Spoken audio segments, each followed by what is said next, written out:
Friends, so we have completed the environment part. Now let's come to the social issues part, and the topic is accredited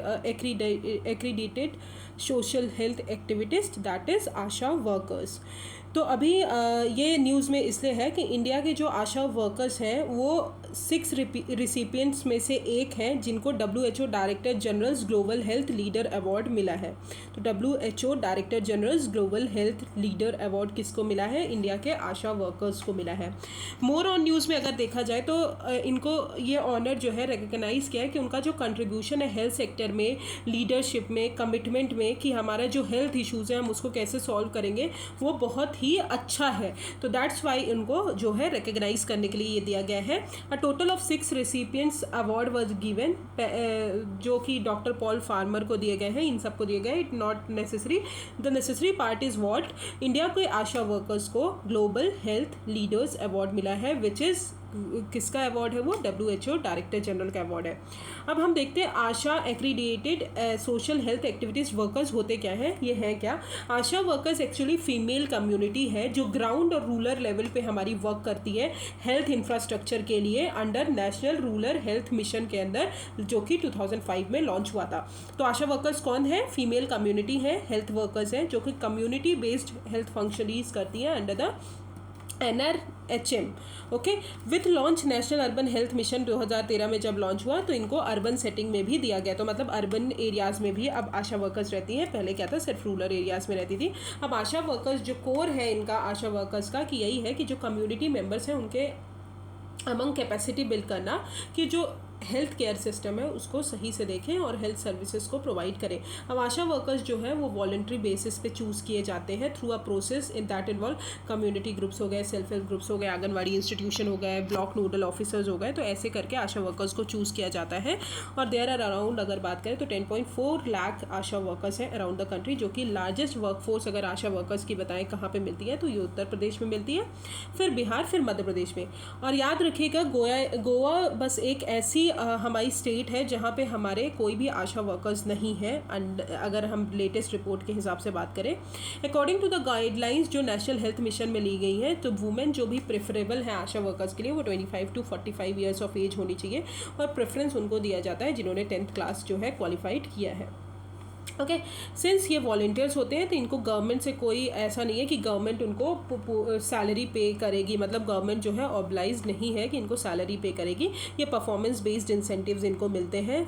जो India का universal immunisation programme है, अगर उसको promote कर रही है तो इनको परफॉर्मेंस बेस्ड इंसेंटिव मिलते हैं. और all this adds up to only between 6,000 to 8,000 per month ये कमाते हैं.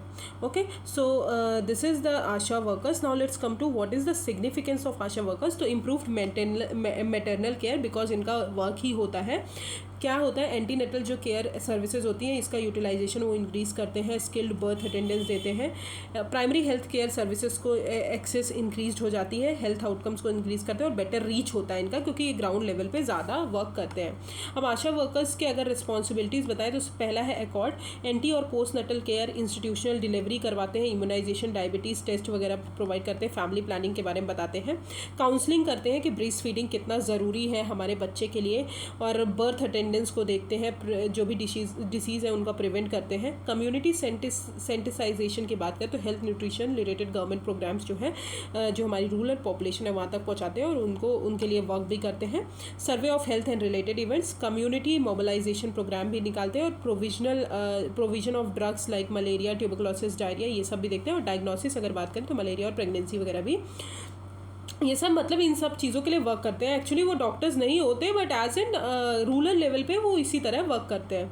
ओके, अब what are the difficulties faced by ASHA workers. तो पहला है उनको कंपनसेशन नहीं मिलता, इनएडिक्वेट कंपनसेशन रहता है. तो among the anganwadi workers and auxiliary nurse, midwife और आशा वर्कर्स हो गए जिनकी कोई फिक्स्ड सैलरी नहीं रहती है. ठीक है, जितना वो वर्क करेंगे उतनी ही सैलरी मिलेगी. तो कहीं ना कहीं ये इनएडिक्वेट कंपनसेशन उनको प्रोवाइड किया जाता है.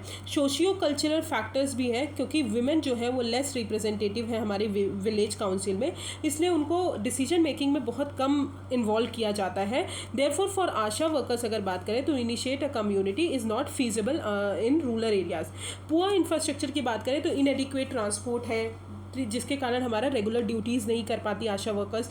हाई वर्कलोड है बिकॉज बहुत सारे डिफरेंट टास्क वो परफॉर्म करती हैं, जैसे कि आशा वर्कर्स जो वुमेन है वो घर का भी काम करती हैं, अपने घर का काम करने के बाद फिर वो तो बहुत सारे मल्टीटास्किंग हो जाता है, जिसके कारण हायर वर्कलोड हो जाता है।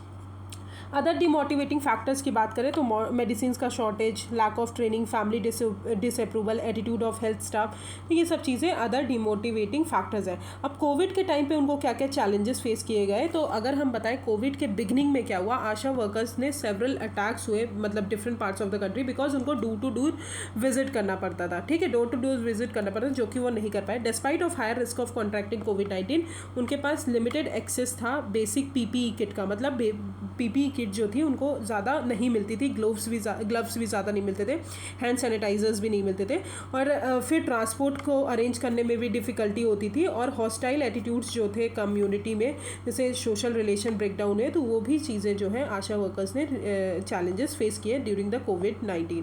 अब व्हाट आर द मतलब क्या क्या स्कीम्स हैं आंगनवाड़ी वर्कर्स की अगर बात करें तो इंटीग्रेटेड चाइल्ड डेवलपमेंट स्कीम जो कि ministry of women and child development के अंदर आती है। फिर ऑक्सिलरी नर्स मिडवाइफ की बात करें तो नेशनल रूरल हेल्थ मिशन और फिर अर्बन हेल्थ मिशन जो कि ministry of health and family welfare के अंदर आते हैं। फिर आशा वर्कर्स के लिए national rural urban health mission आता है। फिर बेस्ड एट अगर बात करें आंगनवाड़ी के लिए तो आंगनवाड़ी सेंटर्स पे बेस्ड रहते हैं। ऑक्सिलरी की बात करें तो सब सेंटर्स और यहाँ पे विजिट किया जाता है और ये विलेज लेवल पे काम करते हैं आशा वर्कर्स। की रोल्स अगर बात करें हमारे आंगनवाड़ी वर्कर्स की तो अर्ली चाइल्डहुड केयर प्रोवाइड करते हैं, चिल्ड्रन जो 0 to 6 ईयर्स के बीच में है, ठीक है, उनका डेवलपमेंट करते हैं, प्रेग्नेंट वुमेन हो गई, लैक्टिंग वुमेन हो गई उनका। फिर हमारे जो ऑक्सिलरी नर्स मिडवाइफ होती है वो अवेयरनेस क्रिएट करती हैं हेल्थ स्टेटस के बारे में, काउंसल करती हैं सारे वुमेन को और क्यूरेटिव केयर और सप्लाईज देती हैं। आशा वर्कर्स की बात करें तो वो मैटरनल एंड चाइल्ड हेल्थ की तरफ प्रमोशन करती हैं और इम्यूनाइजेशन और इंस्टीट्यूशनल बेस्ड डिलीवरीज प्रोवाइड करती हैं। इंसेंटिव्स की बात करें तो होनोरियम जो है वो गवर्नमेंट ऑफ इंडिया डिसाइड करती है आंगनवाड़ी वर्कर्स का और परफॉर्मेंस लिंक्ड इंसेंटिव्स भी मिलते हैं। फिर ऑक्सिलरी नर्स मिडवाइफ जो है उनको भी government of India he provide करती है। और आशा वर्कर्स का बताएं तो अगर वो जो है वो परफॉर्मेंस बेस्ड इंसेंटिव जो है रिसीव करती है। अब वे फॉरवर्ड की अगर बात करें तो ऑब्वियसली उनको हायर रिम्यूनरेशन देना चाहिए बिकॉज वो ग्राउंड लेवल पर बहुत ज़्यादा वर्क करती है। उनकी फिक्स्ड मंथली सैलरी होनी चाहिए, कैपेसिटी बिल्डिंग करनी चाहिए, उनको ट्रेनिंग प्रोवाइड करना चाहिए, ठीक है, और उनको अदर कैडर्स में मूव कर पाए वो भी देना चाहिए। मेकिंग आशा वर्कर्स परमानेंट एम्प्लॉयमेंट, ठीक है, उनको परमानेंट एम्प्लॉयज़ बनाना चाहिए। सोशल सेक्टर जो बेनिफिट है उनको भी प्रोवाइड करना चाहिए। रिव्यूज़ बहुत ज़रूरी है, स्पेशल ट्रेनिंग प्रोवाइड और कम्युनिटी का कॉन्टैक्ट बहुत ज़रूरी है आशा वर्कर्स को वर्क करने के लिए। तो these are the way forward which related to ASHA workers. Now let's come to surrogacy regulation rules 2022, very important and I think pretty 365 का जो सोशल इशूज़ है उसमें सेरोगेसी मैंने बहुत अच्छे से पढ़ाया है, तो I will not go for the altruistic surrogacy क्या होती है, कमर्शियल सेरोगेसी क्या होती है। एल्ट्रुइस्टिक सेरोगेसी वो होती है जो आप रिलेटिव्स के साथ आप मतलब रिलेटिव्स ही आपका कोई है जो सेरोगेट मदर बन रहा हो, और कमर्शियल सेरोगेसी क्या होती है जिसमें आप पैसा दे रहे हो किसी और को, मतलब बिना रिलेटिव का हो और उसको आप पैसा दे रहे हो अपने बेबी को वोम में रखने के लिए, तो that is called commercial surrogacy. तो आपको पता होगा कि सेरोगेसी रूल्स 2022 में अगर बात करें तो रूल्स जो है वो कैसे फॉर्म किया गया है। रजिस्ट्रेशन और जो सेरोगेसी क्लिनिक है उनका रिक्वायरमेंट है कि क्वालिफिकेशन है कि कौन कौन एम्प्लॉयड होगा, उसके लिए रजिस्ट्रेशन और उसकी फ़ी के लिए ये बात की गई है। की नंबर ऑफ हाईलाइट्स है तो number of attempts of any surrogacy procedure on surrogate mother more than 3 times नहीं होना चाहिए। किसी भी सेरोगेट जो मदर है उसके ऊपर सेरोगेसी प्रोसीजर जो है 3 बार से ज़्यादा नहीं होना चाहिए। सेरोगेट मदर को अलाउड है कि वो अबॉर्शन करा सकती है during surrogacy in accordance with the medical termination of pregnancy act 1971 और डॉक्टर की एडवाइस से। सेरोगेट मदर का कंसेंट बहुत ज़रूरी है through an agreement for giving all her rights over the child and shall hand over the child or children to intending couple। जिनका couple जिनका बच्चा है वो उस सेरोगेट मदर का पूरा राइट है कि वो हैंड ओवर करे चाइल्ड को। A person in case of separation during her pregnancy, अगर जो भी सेरोगेट मदर है, मान लीजिए जिस भी पेरेंट का सेरोगेट मदर बनी है वो, अगर वो पेरेंट सेपरेट हो रहे हैं during her pregnancy in case of death और बोथ, तो सेरोगेट मदर के पास पूरा राइट होता है चाइल्ड का। Survivor in case of death of one of intending couple during pregnancy, अगर कोई भी एक कपल एक हस्बैंड या वाइफ में से कोई ख़त्म हो जाता है तो सेरोगेट सरोगेट मदर के पास पूरा चाइल्ड होता है, राइट उसका किसका, हमारे चाइल्ड का। अब इंटेंडिंग कपल्स जो है will need to purchase a general health insurance cover. Intending couple मतलब जिनका बच्चा है, वो जो पेरेंट्स हैं उनको एक general health insurance cover purchase करना पड़ेगा। किसके फेवर में, सरोगेट मदर के फेवर में 36 मंथ के लिए इंश्योरेंस कंपनी से बाय IRDAI रेगुलेटरी अथॉरिटी जो रिकग्नाइज करती है उनसे। अब इंश्योरेंस अमाउंट जो है वो सफिशिएंट होना चाहिए सारे एक्सपेंसेस, सारे कॉम्प्लिकेशंस के लिए जो सरोगेट मदर फेस करेगी during the pregnancy, okay, delivery और ये सब। तो ये हो गए हमारे highlights. Now let's come to surrogacy regulation act 2021। अब सरोगेसी मतलब वही होता है वहाँ पे वो प्रैक्टिस जहाँ पे एक वुमेन जो है एक इंटेंडिंग कपल का मतलब एक कपल के बच्चे को जन्म दे, तो दैट इज़ कॉल्ड सरोगेसी, ठीक है। और उस जो चाइल्ड को जो जन्म देगी तो वो जो है वो चाइल्ड को वो किसको दे दे, इंटेंडिंग कपल को दे दे। और हमारा जो सरोगेसी एक्ट 2021 है वो एल्ट्रुइस्टिक सरोगेसी को अलाउ करता है, जहाँ पे कोई भी मॉनेटरी इंसेंटिव्स नहीं अलाउ होते, रिवॉर्ड सरोगेट मदर को नहीं दिया जाते अदर देन जो उसका मेडिकल एक्सपेंसेस होता है वो जो है इंटेंडिंग कपल बेयर करता है। और उन्होंने कमर्शियल सरोगेसी को जो है प्रोहिबिट किया है। बॉडीज़ इसके अंदर कौन कौन सी क्रिएट की गई है, नेशनल असिस्टेड रिप्रोडक्टिव टेक्नोलॉजी नार्ड and surrogacy based surrogacy board जो है सेंट्रल गवर्नमेंट ने सेंट्रल लेवल पे क्रिएट की गई है। मिनिस्ट्री इंचार्ज जो है मिनिस्ट्री ऑफ हेल्थ और फैमिली वेलफेयर के चेयरपर्सन होंगे। और बोर्ड का जो फंक्शन होगा सेंट्रल गवर्नमेंट को एडवाइस करना matter related to surrogacy, review करना और मॉनिटर करना हमारे एक्ट को, कोड ऑफ कंडक्ट डेवलप करना और मिनिमम स्टैंडर्ड डेवलप करना फिजिकल इंफ्रास्ट्रक्चर, लेबोरेटरी और डायग्नोस्टिक इक्विपमेंट के लिए, और सुपरवाइज करना कि स्टेट असिस्टेड रिप्रोडक्टिव टेक्नोलॉजी और सरोगेसी बोर्ड को फंक्शनिंग के लिए, ठीक है। तो ये जो कुछ बॉडीज़ है, फिर उसके बाद state and union territory assisted reproductive technology और फिर national assisted reproductive technology and surrogacy registry जो है वो भी क्रिएट की गई है, ओके। अब अदर फैक्टर्स की बात करें तो अदर फीचर्स की बात करें तो उन्होंने बोला है कि सरोगेसी क्लिनिक का रेगुलेशन बहुत ज़रूरी है। फिर एलिजिबिलिटी क्राइटेरिया क्या है सरोगेट मदर के लिए, सरोगेट मदर जो बच्चे को जन्म देगी उसके क्राइटेरिया क्या है। विलिंग वुमेन सरोगेट मदर होनी चाहिए, ठीक है। उसको एक एलिजिबिलिटी सर्टिफिकेट मतलब लेना पड़ेगा किससे, एप्रोप्रिएट अथॉरिटी से। एलिजिबिलिटी सर्टिफिकेट कब मिलेगा, जब वो लड़की रहेगी मतलब जो भी वो वुमेन रहेगी वो 23 से 50 ईयर्स के बीच में हो, वाइफ हो किसी की, और 26 ईयर से 55 ईयर्स के बीच में जो है हमारा हस्बैंड होना चाहिए। और उनका खुद का मतलब सरोगेसी, हाँ, एलिजिबिलिटी क्राइटेरिया जो है सरोगेट मदर के अगर बताएं तो एलिजिबिलिटी क्राइटेरिया होनी चाहिए, क्या होना चाहिए, वो मैरिड वुमेन होनी चाहिए, उसका खुद का एक चिल्ड्रन होना चाहिए, 25 से 35 साल की होनी चाहिए। और नो वुमेन शेल एक्ट अगर as a surrogate mother by providing her own gamete को प्रोवाइड करके अपनी खुद सरोगेट मदर नहीं बनेगी। और सर्टिफिकेट लेना पड़ेगा मेडिकल और फिजिकल फिटनेस का, साइकोलॉजिकल फिटनेस का। और कोई भी वुमेन सरोगेट मदर नहीं बनेगी एक बार से ज़्यादा के लिए, ठीक है। तो एक बार ही सरोगेट मदर बनेगी। अब जो इंटेंडिंग कपल है जिनका बच्चा है मतलब जो पेरेंट्स नहीं बन पा रहे, तो उनको क्या करना पड़ेगा, उनको सर्टिफिकेट ऑफ एलिजिबिलिटी और सर्टिफिकेट ऑफ एसेंशियलिटी दोनों ही लेना पड़ेगा अथॉरिटीज से। अब सर्टिफिकेट ऑफ एसेंशियलिटी का मतलब ये है कि सर्टिफिकेट इसका एसेंशियलिटी मतलब कि वो इनफर्टाइल है, वो बच्चे को जन्म नहीं दे सकते, ये मेडिकल बोर्ड से लेना पड़ेगा। और order of parentage and custody of the surrogate child and insurance coverage जो है 36 मंथ का लेना पड़ेगा। और एलिजिबिलिटी क्राइटेरिया क्या है कि हस्बैंड जो है वो 26 to 55 ईयर्स के बीच में हो, लड़की जो है 23 to 50 ईयर्स के बीच में हो, और उनका खुद का सर्वाइविंग चाइल्ड नहीं हो, तभी वो सरोगेट मदर को हायर कर सकते हैं। अब चाइल्ड जो बॉर्न होगा सरोगेसी के अंदर वो बायोलॉजिकल चाइल्ड होगा हमारे इंटेंडिंग कपल का। और conducting surrogacy procedure for commercial purposes जो है वो पनिशेबल है, okay. What are the significance, तो सबसे पहली चीज़ प्रोग्रेसिव मूव है, क्योंकि इसका एम है कि इंडिया में जो भी अनरेगुलेटेड सरोगेसी हो रही है उनको हम क्लीन करें। राइट जो है सरोगेट मदर का उनको प्रोटेक्शन दिया गया है, because due to the absence of legal regulation surrogate mother जो है बहुत सारी चीज़ें फेस करती थी, वो प्रॉब्लम्स नहीं होंगी। सेफगार्ड दिया है चिल्ड्रन को, बिकॉज एबेंडेंट हो जाता था चाइल्ड अगर डिसेबिलिटी होती थी और जेनेटिक डिसेबिलिटी होती थी, तो उसके कारण जो है ये लीगली अलाउड नहीं है। Promote medical tourism in the country, India जो है ह्यूज मार्केट है हमारे सरोगेसी का, as reflected in the fact 2012 अगर बात करें तो इंडिया की सरोगेसी इंडस्ट्री $2 बिलियन जो है पर ईयर कमाती है, ओके। तो ये भी है। अब इश्यूज़ क्या है, एक्सक्लूशनरी इन नेचर अगर बात करें तो ये सिर्फ मैरिड कपल को ही अलाउ किया है कि वही सरोगेट मदर को हायर कर सकते हैं। तो हमारे जो LGBTQ कम्युनिटीज़ हैं, फिर हमारे गे कम्युनिटीज़ हैं, लेस्बियन कम्युनिटीज़ हैं, सेम सेक्स के जो कपल्स हैं, उनको कैसे बच्चा सरोगेट को हायर करेंगे, तो उनके लिए कोई भी प्रोविज़न नहीं दिया गया है। तो ये सिर्फ मैरिड कपल्स के लिए दिया गया है, तो ये एक्सक्लूजनरी नेचर है इशू का। फिर देविका विश्वास versus union of India case में एपेक्स कोर्ट ने बोला था कि राइट टू रिप्रोडक्शन जो है एसेंशियल फेसेट है हमारे राइट टू लाइफ का अंडर आर्टिकल 21।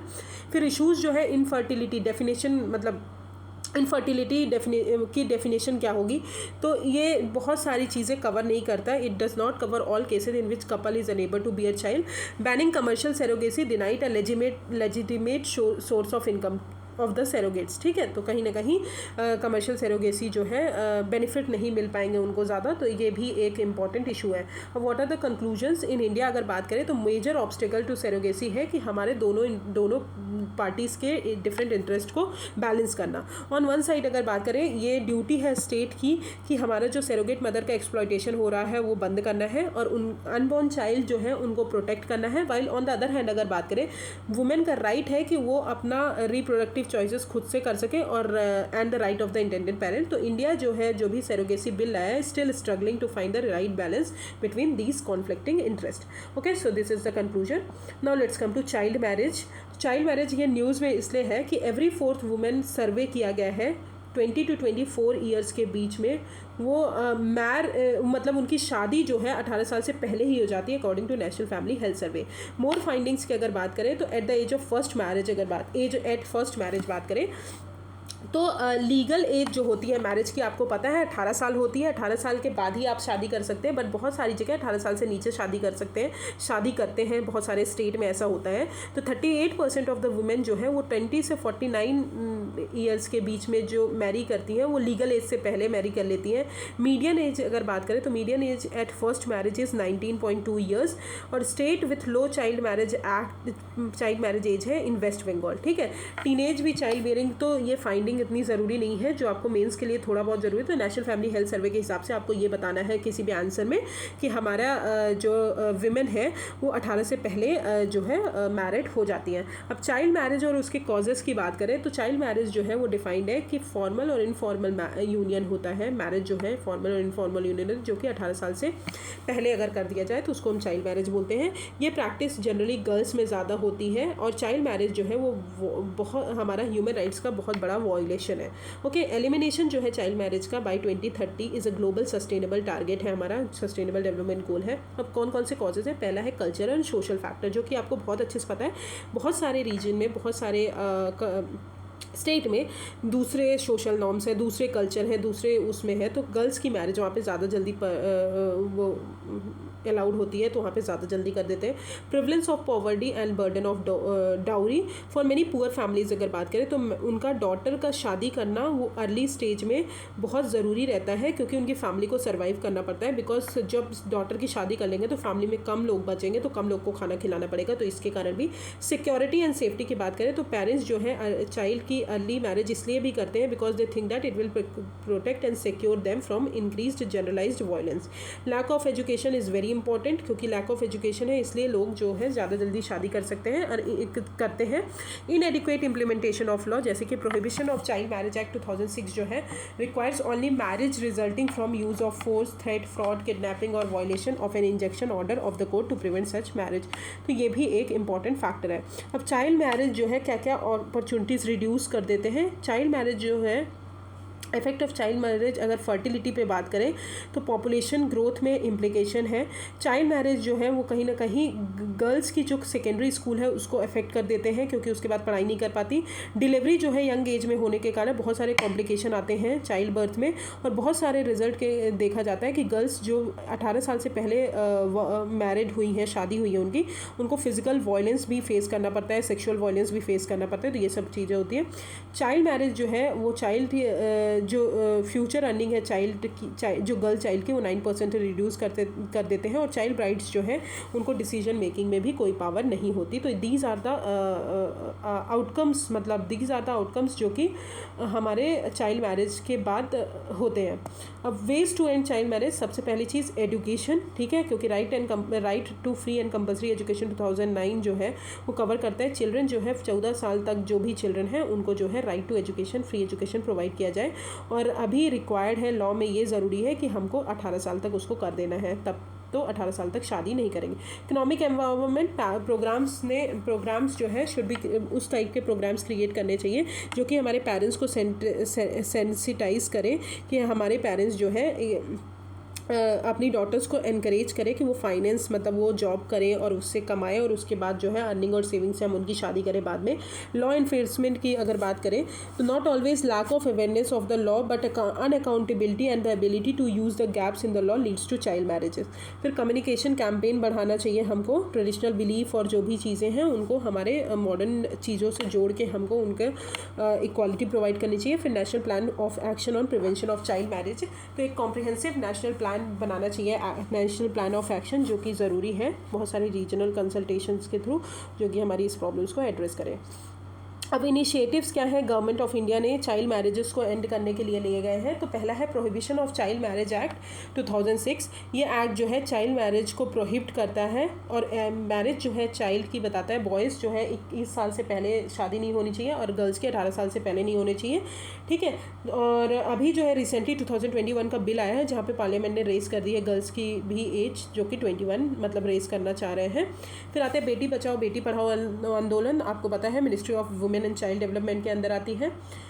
फिर चाइल्ड हेल्पलाइन है जो गवर्नमेंट ऑफ इंडिया ने इंट्रोड्यूस किया है, चाइल्ड लाइन, जहाँ पे शॉर्ट कोड है विद अ शॉर्ट कोड 1029, जो कि 24x टेलीफोन इमरजेंसी है कि जो भी चिल्ड्रंस जो क्राइसिस फेस कर रहे हैं उनको सर्विस प्रोवाइड करना और प्रिवेंट करना चाइल्ड मैरिजेस को।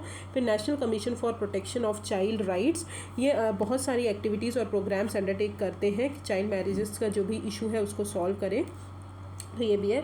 अब कंक्लूजन की बात करें तो ऑब्वियसली हमको इंटरवेंशन प्रॉमिस करना चाहिए कि हमारी जो गर्ल्स हैं स्कूल जा रही हों, इकोनॉमिक एम्पावरमेंट हो रहा है, स्ट्रिंजेंट जो है लॉ एनफोर्स करना चाहिए कि ताकि हमारा जो लॉज हैं वो फॉलो हों स्ट्रिक्टली। और अवेयरनेस तो बहुत ज़्यादा ज़रूरी है, एजुकेशन बहुत ज़्यादा ज़रूरी है हमारे चाइल्ड मैरिजेस को एंड करने के लिए।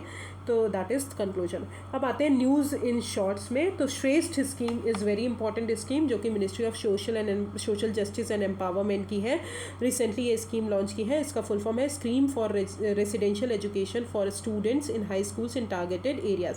अब श्रेष्ठ जो है वो कहीं ना कहीं लेवल प्लेइंग फील्ड प्रोवाइड करती है और high quality free residential education provide करती है हमारे पुअर जो पीपल हैं और meritorious schedule caste people student है उनको, जो क्लास 9 से 12 तक की। तो क्या क्या इंपॉर्टेंट पॉइंट है, ये क्लास 9 to 12 तक को फोकस करती है। पुअर और मेरिटोरियस जो SC स्टूडेंट है मतलब शेड्यूल कास्ट स्टूडेंट है उनको जो है फ्री रेसिडेंशियल एजुकेशन प्रोवाइड करना। स्टूडेंट जो है अप्रॉक्सीमेटली इन स्टेट और यूटीज़ की अगर बात करें वो नेशनल एंट्रेंस टेस्ट जो होता है श्रेष्ठ के अंदर जो कि NTA कंडक्ट कराती है वो देना पड़ेगा। और सेलेक्टेड जो स्टूडेंट है उनको बेस्ट प्राइवेट रेसिडेंशियल स्कूल्स में एडमिट किया जाएगा जो कि CBSE एफिलिएट करती है। अब इसका ऑब्जेक्ट क्या है कि जो भी डेवलपमेंट इनिशिएटिव है जो वहाँ तक नहीं पहुँच पा रहा है ट्राइबल पीपल्स और शेड्यूल कास्ट तक, तो वो पहुँच पाए। दूसरी चीज़ जो गैप है हमारे सर्विस जो SC डोमिनेंट एरियाज़ में वो नहीं पहुँच पा रहा है वो पहुँचे। एनवायरनमेंट प्रोवाइड करना कि सोशियो इकोनॉमिक अपलिफ्टमेंट हो उन पीपल्स का, और access to high quality education to bright student. अब एलिजिबिलिटी अगर बात करें तो चिल्ड्रन जो एलिजिबल हैं जहाँ पे पेरेंटल इनकम जो है वो 2.5 लाख पर एनम तक ही हो, उससे ज़्यादा ना हो, तो वो पेरेंट्स अवेलेबल मतलब उन पेरेंट्स के बच्चे अवेलेबल हैं। और प्रेफरेंस उन स्टूडेंट को दिया जाएगा जहाँ पे फिजिकल डिसेबिलिटी मतलब जिनका हाथ या पैर टूटा है जो भी है। स्कूल्स की अगर बात करें तो स्कूल्स जो है स्कूल्स के लिए क्या बोला गया कि स्कूल जो है एटलीस्ट 5 ईयर एग्जिस्टेंस हो उनका। बोर्ड रिजल्ट जो है स्कूल का वो मोर देन 75% होना चाहिए क्लास 10th और 12th में। और स्कूल्स के पास एडिक्वेट इंफ्रास्ट्रक्चर होना चाहिए for admitting additional schedule caste student in class 9th and 12th।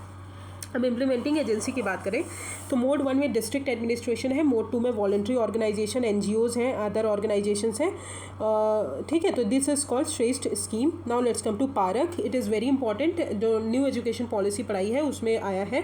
तो ये AICTE ने लॉन्च किया है मिनिस्ट्री ऑफ एजुकेशन के अंदर। और पारक जो है ये सर्वे करेगा और कॉलेजेस को हेल्प करेगा कि जो भी लर्निंग गैप्स हैं आप उनको आइडेंटिफाई करिए। स्टूडेंट जो भी आपके यहाँ पढ़ रहे हैं ये स्टूडेंट को एक प्लेटफॉर्म प्रोवाइड करेगा कि अपना सेल्फ असेसमेंट कर सके अपना जो भी पढ़ रहे हैं वो, और इम्प्रूव करेंगे higher order thinking skills among student. और ये इंट्रोड्यूस किया है under the national education policy 2020। Okay फिर आते हैं performance grading index for district for the year 2018-19 and 2019-20। तो फर्स्ट एवर रिपोर्ट जो है परफॉर्मेंस ग्रेडिंग इंडेक्स की अभी निकली है, जो कि किसने रिलीज़ किया है वो इंपॉर्टेंट हो जाता है। तो डिपार्टमेंट ऑफ स्कूल एजुकेशन और लिटरेसी ने रिलीज़ किया है अंडर मिनिस्ट्री ऑफ एजुकेशन। अब PGID क्या है, इसका ऑब्जेक्टिव क्या है कि जो भी डिस्ट्रिक्ट हैं उनको प्रायोरिटाइज़ करना है अपने एरियाज़ मतलब स्कूल एजुकेशन में, और हायर ग्रेड जो है इम्प्रूव करना है। PGID ग्रेड्स की अगर बात करें 10 ग्रेड्स में, तो हाईएस्ट अचीवेबल ग्रेड जो है वो दक्ष इज कॉल्ड दक्ष उसको बोला जाता है। तो डिस्ट्रिक्ट जो कि more than 90% of the total point achieve करेगा उसको हम दक्ष बोलेंगे। लोवेस्ट ग्रेड की अगर बात करें तो उसको आकांक्षी बोला गया है, जो कि स्कोर 10% ऑफ टोटल पॉइंट्स करेगा। ओके उसके बीच में और भी है। तो PGID स्ट्रक्चर जो है उसका टोटल वेटेज 600 पॉइंट दिया गया है और 6 कैटेगरीज में ग्रुप किया गया है। अब ये कैटेगरीज जो है फर्दर 12 में डिवाइडेड है। सिमिलर इनिशिएटिव जो है नेशनल अचीवमेंट सर्वे जो कि मिनिस्ट्री ऑफ एजुकेशन का है, जो कि स्कूल लेवल सर्वे करते हैं। स्कूल फिर इक्वालिटी इंडेक्स किसने लॉन्च किया है, नीति आयोग ने लॉन्च किया है, जो स्टेट और यूनियन टेरिटरीज के परफॉर्मेंस को स्कूल एजुकेशन सेक्टर में इवेल्युएट करते हैं। ओके अब इस स्कीम के अंदर, इस इंडेक्स के अंदर क्या क्या टॉप 5 अचीवर्स हैं। तो चंडीगढ़, गुजरात, केरला, दिल्ली, महाराष्ट्र जो है अचीवर्स है। कोई भी डिस्ट्रिक्ट दक्ष नहीं है, ठीक है। और 3 राजस्थान के डिस्ट्रिक्ट जो है वो बेस्ट परफॉर्मेंस है, सिकार, झुंझुनू एंड जयपुर। झुंझुनू में आप मुझे बताइएगा कौन सा माइन है प्लीज़, किस चीज़ का है, मैग्नीज का है कि कॉपर का है कि कोल का है, तो आप मुझे ये प्लीज़ कमेंट सेक्शन में बताइएगा। फिर आते हैं PM विद्या, ये क्या है, इसके अंदर क्या करेंगे, जो इंफॉर्मेशन कम्युनिकेशन टेक्नोलॉजी है उसको यूज़ करेंगे। पर्टिकुलरली कोविड-19 पेंडेमिक के टाइम पे जो है ये यूज़ किया गया था और इसको यूनेस्को रिकग्निशन मिला है। अब PM विद्या जो है ये मिनिस्ट्री ऑफ एजुकेशन का प्रोग्राम है, जो कि सारे एफर्ट्स डिजिटल ऑनलाइन जितने भी एफर्ट्स हमने किए हैं एजुकेशन को लेकर, वो सारी चीज़ें एक जगह हमको बताता है। और ये इनिशिएट किया गया था एज अ पार्ट ऑफ आत्मनिर्भर भारत। फिर आते हैं Quacquarelli Symonds QS world university ranking की फाइंडिंग की बात करें तो Indian Institute of Science Bengaluru जो है वो टॉप मोस्ट पोजीशन पे है, और Indian Institute of Technology IIT Bombay जो है वो 172 पे है और 174 पे IIT दिल्ली है। अब QS रैंकिंग जो है ये एनुअल पब्लिकेशन है, यूनिवर्सिटी रैंकिंग मतलब जो हमारी ग्लोबल यूनिवर्सिटी है उनको रैंक करते हैं, और ये बेस किस पे होती है, academic reputation, employer reputation, faculty student ratio, इस पे बेस्ड होती है। फिर आते हैं चिल्ड्रन इन स्ट्रीट सिचुएशन की बात करें तो national commission for protection of child right जो है उन्होंने लॉन्च किया है चिल्ड्रन इन स्ट्रीट सिचुएशन। किसने लॉन्च किया है, national commission for the promotion of child rights under the किसके अंदर लॉन्च किया है, बाल स्वराज पोर्टल के अंदर लॉन्च किया है, जो कि किस लिए लॉन्च किया है, जो रिहेबिलिटेशन प्रोसेस है चिल्ड्रन का, जो भी स्ट्रीट में चिल्ड्रन घूमते हैं उनके लिए रिहेबिलिटेशन प्रोसेस है। अब चिल्ड्रन इन स्ट्रीट सिचुएशन किसने लॉन्च किया है, national commission for protection of child right किसके अंदर लॉन्च किया है, बाल स्वराज पोर्टल के अंदर, और किसके लिए लॉन्च किया है, जो भी स्ट्रीट के अंदर चिल्ड्रन घूमते हैं उनके रिहेबिलिटेशन के लिए लॉन्च किया है। अब बाल स्वराज जो है ये पोर्टल है जो कि NCPCR ने लॉन्च किया है, national commission for protection of child right. जो भी चिल्ड्रन हमारे जिनको प्रोटेक्शन की ज़रूरत है, जिनको केयर की ज़रूरत है, उनका ऑनलाइन ट्रैकिंग करना है और रियल टाइम मॉनिटरिंग करना है। पोर्टल के 2 फंक्शन है, कोविड केयर एंड सिस, ठीक है, तो सिस भी उसमें से एक पार्ट है। अब ये जो इनिशिएटिव है वो सुप्रीम कोर्ट ने के डायरेक्शन में लिया गया है। अब सिस एप्लीकेशन जो है ये यूज़ किया जाएगा फॉर जो भी चिल्ड्रन स्ट्रीट सिचुएशन में घूमते हैं सारे स्टेट और यूनियन टेरिटरीज में, उनके लिए डेटा रिसीव किया जाएगा और उनको ट्रैक किया जाएगा, उनको रेस्क्यू किया जाएगा, उनको रिहेबिलिटेट किया जाएगा। Standard operating procedure for care and protection of children in street situation 2.0 की बात करें, वो कैटेगराइज करता है कि कोई भी चिल्ड्रन जो चिल्ड्रन स्ट्रीट सिचुएशन में हो, अगर चाइल्ड जो है स्ट्रीट में ही बस रह रहा हो, living on the street during the day और living on the street with the family, तो वो सारे चाइल्ड कवर होते हैं। प्रोग्राम जो है कहीं ना कहीं आर्टिकल 51 को प्रमोट करता है, जो कॉन्स्टिट्यूशन का आर्टिकल 51A है उसको प्रमोट करता है, as it provides platform to the public to report any child in need of assistance. अब NCPCR क्या है, ये एक स्टैट्यूटरी बॉडी है, commission for protection of child right के अंदर आती है, जो कि एक्ट बना था। अब बाल स्वराज जो है 6 स्टेजेस फ्रेमवर्क फॉलो करते हैं। पहला चीज़ चाइल्ड की डिटेल्स कलेक्ट करना, फिर इन्वेस्टिगेट करना चाइल्ड का बैकग्राउंड क्या है, फिर इंडिविजुअल केयर प्लान बनाना, फॉर्मुलेट करना, order of child welfare committee and allocate करना स्कीम्स और बेनिफिट जो भी उनको चाहिए, चेकलिस्ट भी मेड करना फॉर इवैल्यूएशन ऑफ प्रोग्राम्स। अब आते हैं माइग्रेशन इन इंडिया 2021 रिपोर्ट। तो ये रिपोर्ट किसने रिलीज़ की है? मॉस्पी ने रिलीज़ किया है। तो very important, migration in India report किसने रिलीज़ किया है? Ministry of statistics and programme implementation. ये बेस्ड है, पहली बार इसने डेटा को कलेक्ट किया है, पीरियोडिक लेबर फोर्स सर्वे से डेटा कलेक्ट किया है और उसको इस रिपोर्ट के अंदर डाला है। ये सेपरेट कैटेगरीज जो है निकालती है टेम्प्रेरी विजिटर्स और माइग्रेंट्स के लिए। अब अगर की फाइंडिंग की बताएं तो ऑल इंडिया माइग्रेशन रेट जो है वो 28.9% है, विद 26.5% और 26.5% रूरल एरियाज़ में है और 34.9% अर्बन एरियाज़ में है। फीमेल्स जो है हायर शेयर होता है उनका माइग्रेशन में compare to males. Among females the highest level of migration rate जो है मैरिज के लिए होता है, क्योंकि 86.8% जो है मैरिज से रिलेटेड, मैरिज के कारण क्या होता है, शादी होने के कारण वो किसी स्टेट से दूसरे स्टेट में चली जाती हैं। Reverse migration during the pandemic led to higher rates of employment, ठीक है, अनएम्प्लॉयमेंट, क्योंकि क्या हुआ था, जो हमने देखा था कि बॉम्बे वगैरह से, दिल्ली वगैरह से लोग जो है लौट के आ रहे थे हर जगह से जो जहाँ काम करते थे, तो अनएम्प्लॉयमेंट बहुत ज़्यादा क्रिएट हुआ। अब conceptual framework defined in the report अगर बात करें तो यूजुअल प्लेस ऑफ रेसिडेंस जो है वो डिफाइन किया है। ये प्लेस है जहाँ पे पर्सन जो है कंटिन्यूसली 6 मंथ के लिए एटलीस्ट रहता है, तो that is called usual place of residence. Migrant की बात करें तो हाउस होल्ड मेम्बर जो कि लास्ट यूजुअल प्लेस जो था रेसिडेंट का any time in past was different from the present, ठीक है। फिर माइग्रेशन रेट की बात करें तो migration rate for any category of person is the percentage of migrant belonging to that category of person, ठीक है। टेम्प्रेरी विजिटर्स की बात करें तो पर्सन जो अराइव, मतलब जो पर्सन जो है 2020 के बाद पहुँचे हैं एंड हाउस होल्ड में कंटिन्यूसली रह रहे हैं for a period of 15 days और 6 मंथ से कम के लिए, तो उनको टेम्प्रेरी विजिटर्स बोलते हैं। Okay, so this is the report. Now let's come to global trends force displacement in 2021। ये रिपोर्ट कौन रिलीज़ करता है? United Nation human right commission जो है वो रिलीज़ करती है। ये प्रेजेंट करती है कि statistical strength, latest number of refugees कितने हैं, असाइलम सीकर्स कितने हैं, स्टेटलेस पीपल कितने हैं और नंबर ऑफ पीपल जो रिटर्न हुए हैं अपने कंट्री में, तो उसको देखती है। तो फोर्स डिस्प्लेसमेंट रिपोर्ट को UNSCR रिलीज़ करती है। आपकी फाइंडिंग्स क्या क्या है इसमें बताया गया है। 2021 के एंड के बाद दोस्त जो कि वॉर, वायलेंस, परसिक्यूशन और ह्यूमन राइट के थ्रू डिस्प्लेस्ड हुए हैं वो 89.3 मिलियन पीपल हैं। नियरली 5 मिलियन पीपल जो हैं वो इंटरनली डिस्प्लेस्ड हैं। US जो है वर्ल्ड का लार्जेस्ट रिसिपिएंट है न्यू इंडिविजुअल एप्लीकेशन का, followed by Germany. 69% of the सारे रिफ्यूजीज़ जो हैं वो जस्ट 5 कंट्रीज़ में जाते हैं, Syria, Arabic Republic, Venezuela, Afghanistan, south Sudan and Myanmar. वहीं से सारे ज़्यादातर रिफ्यूजीज़ आते हैं। चिल्ड्रंस जो हैं वो अकाउंट करते हैं 30% of the world population, but 41% जो हैं वो फोर्सली डिस्प्लेड होते हैं। अब UNSCR क्या है? ह्यूमन कमीशन फॉर रिफ्यूजीज़, ठीक है। तो ये ग्लोबल ऑर्गेनाइजेशन है जो कि डेडिकेट किया गया है कि लाइफ्स को सेव करना है, राइट्स को प्रोटेक्ट करना है और बेटर फ्यूचर जो है रेफ्यूजीज़ के लिए बिल्ड करना है। 1950 में क्रिएट की गई थी after second world war. Okay, तो कौन रिलीज़ करता है? United Nation human high commissioner for refugees जो है रिलीज़ करती है। अब आते हैं action agenda on internal displacement.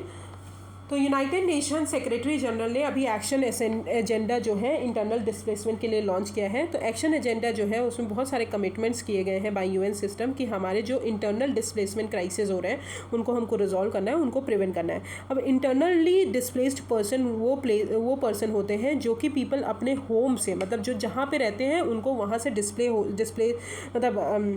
Displaced होना पड़ता है, जाना पड़ता है वहाँ से। बिकॉज क्यों जाना पड़ता है? कॉन्फ्लिक्ट के कारण, वायलेंस के कारण, ह्यूमन राइट प्रोटेक्शन नहीं हो रहा है उसके कारण। But who remain with in their own country, अपने ही कंट्री में रहते हैं बट उनको डिस्प्ले होना पड़ता है एक जगह से दूसरे जगह। नंबर ऑफ़ IDPs की बात करें तो 59 मिलियन पीपल जो हैं वो डिस्प्लेस्ड होते हैं। और इंडिया में अगर बात करें तो 4.9 मिलियन जो है इंटरनल डिस्प्लेसमेंट होता है पीपल्स का। अब चैलेंजेस क्या क्या फेस करते हैं? High risk of physical attack, sexual assault, abduction, ये सारी चीज़ें होती हैं। फूड सिक्योरिटी नहीं होती। अब एक्शन एजेंडा जो है UN commitment to realize 3 goals, तो इन्होंने क्या किया है? उन्होंने IDPs को हेल्प किया है कि वो डबल ड्यूरेबल सॉल्यूशन उनको फाइंड करें, better prevent new displacement crisis जो है होना चाहिए, जो भी न्यू डिस्प्लेसमेंट क्राइसिस उनको प्रिवेंट करना है और इंश्योर करना है कि जो भी डिस्प्लेसमेंट फेस कर रहे हैं उनको इफेक्टिव प्रोटेक्शन और असिस्टेंस प्रोवाइड किया जाए। इन इंडिया अगर बात करें तो IDPs जो है ब्रॉडली फॉलोइंग कैटेगरीज में आते हैं: डिस्प्लेसमेंट, नेचुरल डिजास्टर और इंस्टेंस ऑफ वायलेंस और कॉन्फ्लिक्ट के कारण। Land acquisition act 2013 and disaster management act first 2 categories को एड्रेस करता है, जो कि नेचुरल डिजास्टर डेवलपमेंट एक्टिविटीज़। और जो इंस्टेंसेस ऑफ वायलेंस और कॉन्फ्लिक्ट जो है वो relief and rehabilitation of migrant and repatriates के अंदर जो है ये आता है। ओके, अब आते हैं norms to protect kids working in OTT platform. तो national commission for protection of child right ने अभी एक ड्राफ्ट गाइडलाइन पब्लिश की है कि जो भी चिल्ड्रन हमारे OTT मूवीज़ और TV शोज़ और यहाँ पे वर्क कर रहे हैं उनको उनके लिए गाइडलाइंस फॉर्म की है कि उनको फिज़िकल और साइकोलॉजिकल स्ट्रेस ना हो, उससे बचाने के लिए की प्रोविज़न यही है कि प्रोड्यूसर्स को डिस्ट्रिक्ट मजिस्ट्रेट का अप्रूवल लेना पड़ेगा चाइल्ड को शूट में ले जाने से पहले, मतलब इन्वॉल्व करने से पहले। प्रोडक्शन फैसिलिटीज़ को मेक श्योर करना पड़ेगा कि वर्क प्लेस जो है वो सिक्योर होना चाहिए और किड्स को हजार्डियस एक्टिविटीज़ में नहीं इन्वॉल्व करना है। Minimum of 20% of child earning जो है फ्रॉम द इवेंट मस्ट भी वो फिक्स डिपॉजिट में जाना चाहिए। फिक्स्ड अमाउंट जो फिक्स डिपॉजिट होता है हमारे चिल्ड्रन का, उनके नेम पे जाना चाहिए। तो दीज आर द नॉर्म्स। अब आते हैं WHO ने world mental health report release किया है। तो वर्ल्ड मेंटल हेल्थ रिपोर्ट किसने रिलीज़ किया है? WHO ने। तो की फाइंडिंग में अगर देखें तो ऑलमोस्ट बिलियन पीपल 14% जो है एडोलसेंस हैं जो कि हमारे मेंटल हेल्थ इश्यूज से गुजर रहे हैं। 71% जो साइकोसिस पेशेंट है, साइकोसिस पेशेंट है, उनको ट्रीटमेंट नहीं मिलता। प्रोग्राम्स जो हैं उसके comprehensive mental health action plan 2013-2030 वो भी स्लो चल रहा है। 3 की वेज है हमारे CMAHAP में: इन्वेस्टमेंट करना मेंटल हेल्थ में, एनवायरनमेंट को रीशेप करना सच एज होम्स, कम्युनिटी और इन सबको, और स्ट्रेंथन करना quality of mental health care. फिर going online as leaders programme, तो विच इज़ गोल प्रोग्राम, ये मिनिस्ट्री ऑफ ट्राइबल अफेयर्स का है जो कि सेकेंड फेज़ अभी लॉन्च किया है। अब गोल प्रोग्राम जो है फेसबुक ने और मिनिस्ट्री ऑफ ट्राइबल अफेयर्स ने मिलकर लॉन्च किया है कि हमारे जो मेंटरशिप है वो डिजिटल मोड्स के थ्रू प्रोवाइड करना ट्राइबल पीपल को। इसका एम यही है कि 10 लाख यूथ को हमको डिजिटली, जो भी ट्राइबल ग्रुप से बिलोंग करते हैं कम्युनिटीज़ से, उनको डिजिटली अपस्किल करना है और अपॉर्चुनिटीज़ उनको ओपन करनी है कि वो जो है डिजिटल टेक्नोलॉजी यूज़ कर पाएँ। ठीक है, it will create a platform for self help groups families associated with TRIFED to take their product global. फिर आते हैं नेशनल ट्राइबल रिसर्च इंस्टीट्यूट। तो होम मिनिस्टर ने अभी लॉन्च किया है national tribal research institute, inaugurate किया है न्यू दिल्ली में। इसका वर्क यही है कि ये प्रीमियर नेशनल लेवल इंस्टीट्यूट की तरह वर्क करेगी और ट्राइबल के कंसर्न्स इशूज़ को देखेगी। ये प्रोवाइड करेगी policy inputs ministry of tribal affairs को, स्टेट वेलफेयर डिपार्टमेंट को, सारी चीज़ों एक अम्ब्रेला उसके अंदर ये कोलैबोरेट करेगी और नेटवर्क बिल्ड करेगी विद अदर इंस्टीट्यूशन और monitor projects of tribal research institute. फिर आते हैं नेशनल एयर स्पोर्ट्स पॉलिसी 2022। तो अभी मिनिस्ट्री ऑफ सिविल एविएशन ने ये लॉन्च की है नेशनल एयर स्पोर्ट्स पॉलिसी 2022। इसका एम यही है कि सेफ़, अफोर्डेबल, सस्टेनेबल एयर जो है हमारे स्पोर्ट्स इकोसिस्टम को प्रोवाइड करना। इसमें इसका विजन है कि इंडिया को इंक्लूड करना top most air sporting nation से बाय 2030 तक। 11 air sports including aerobatics, aero modelling, rocketry, ballooning, parachuting, paragliding and paramotoring etcetera will be promoted. Objective यही है कि इंटरनेशनल गुड प्रैक्टिसेस को अडॉप्ट करना, बट हमको लिमिटेड नहीं करना है एयर स्पोर्ट्स इंफ्रास्ट्रक्चर है, हमको और भी चीज़ें करना है। पार्टिसिपेशन एनहांस करना, सक्सेस जो है इंडियन स्पोर्ट्स पर्सन का उसको भी बढ़ाना। डिज़ाइन, डेवलपमेंट, मैन्युफैक्चरिंग जो है एयरपोर्ट्स का प्रमोट करना। गवर्नेंस स्ट्रक्चर की बात करें तो इसमें 11 डिफरेंट एयर स्पोर्ट्स जो हैं वो कवर होंगे and provide 4 tyre government structure. ठीक है, 4 टियर गवर्नमेंट स्ट्रक्चर जो है वो प्रोवाइड किया गया है। इन्फोग्राफिक यहाँ पे दिया नहीं है शायद। ठीक है, ओके सो और AFSI जो है, ASFI जो है वो ऑटोनॉमस बॉडी अंडर MCA, और ये रिप्रेजेंट करेगी India at federation aeronautic internationally, जिसका हेडक्वार्टर लुशियान है हमारे स्विट्ज़रलैंड में। FAI जो है वो वर्ल्ड गवर्निंग बॉडी है एयर स्पोर्ट्स की। अब आते हैं United nation office on drugs and crime world drug report. United nation office and drug crime release करते हैं हमारी वर्ल्ड ड्रग रिपोर्ट की फाइंडिंग की अगर बात करें तो अराउंड 284 मिलियन पीपल जो हैं वो 15 to 64 ईयर्स के बीच में आते हैं जो कि ड्रग्स को यूज़ करते हैं वर्ल्ड वाइड 2020 में, और 26% इंक्रीज़ हुए हैं from the previous decade. Women जो है माइनॉरिटी में जो बिलोंग करती हैं वो ज़्यादा ड्रग्स यूज़ करती हैं। कंटिन्यूड ग्रोथ जो है ड्रग प्रोडक्शन और ट्रैफिकिंग में बढ़ रहा है।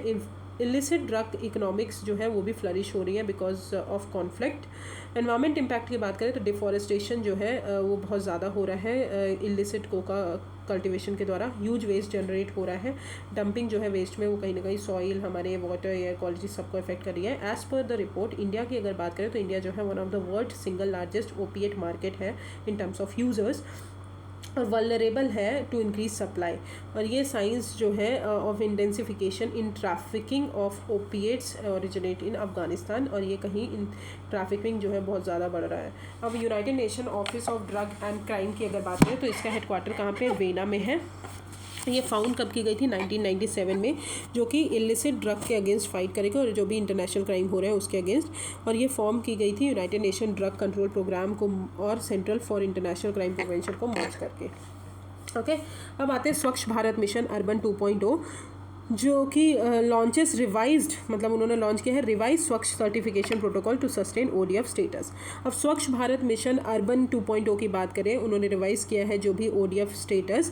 तो इन अक्टूबर 2021 स्वच्छ भारत मिशन अर्बन 2.0 जो है वो लॉन्च किया गया था, जिसका फोकस किया था कि सॉलिड वेस्ट मैनेजमेंट हमको करना है, अचीव करना है और सस्टेनेबल सैनिटेशन बढ़ाना है। अब जो ये लॉन्च हुआ था 2014 में सारे अर्बन लोकल बॉडीज़ के लिए कि 100% ODF स्टेटस उनको हमको अचीव करना है। अब की इंटरवेंशन अगेंस्ट ई सर्टिफिकेशन अगर बात करें तो ODF जो है when declared if not a single, कब डिक्लेयर किया जाता है ODF, जब कोई भी सिंगल पर्सन जो है वो डेफिकेट नहीं कर रहा है ओपन में। इंटरवेंशन क्या है कि robust monitoring mechanism ensured by increasing the number of survey, sample size and location. ODF plus की बात करें तो ODF स्टेटस कंडीशन होनी चाहिए और सारे जो कम्युनिटी पब्लिक टॉयलेट हैं वो वेल मेंटेन होने चाहिए। फोकस जो है सिटी और PT पे करनी उनकी फंक्शनैलिटी पे। इनोवेशन, ऑपरेशन एंड मेंटेनेंस जो है business model for sustainability in long run. ODF plus की बताएं तो ODF प्लस तो होना चाहिए, plus sludge and septage management भी होने चाहिए और मैकेनाइज क्लीनिंग जो है वो होनी चाहिए, सेफ कलेक्शन एंड ट्रीटमेंट होने चाहिए। वाटर प्लस की बात करें तो सारे वेस्ट वाटर जो भी रिलीज होती है वो ट्रीट होना चाहिए to a satisfactory level before releasing to environment. Collection, transportation, treatment and reuse of both used water and faecal sludge. तो this is the some important और स्वच्छ भारत मिशन के अंदर जो भी चीज़ें हैं। फिर आते हैं हैबिटस। हैबिटस का मतलब ये है कि वो collective entity by and into which dominant social and cultural condition of a society are established and reproduce. मतलब जहाँ पे वो कलेक्टिव एंटिटी जहाँ पे बहुत इंपॉर्टेंट जैसे सोशल और कल्चरल कंडीशन जो है सोसाइटी का इस्टेब्लिश होता है।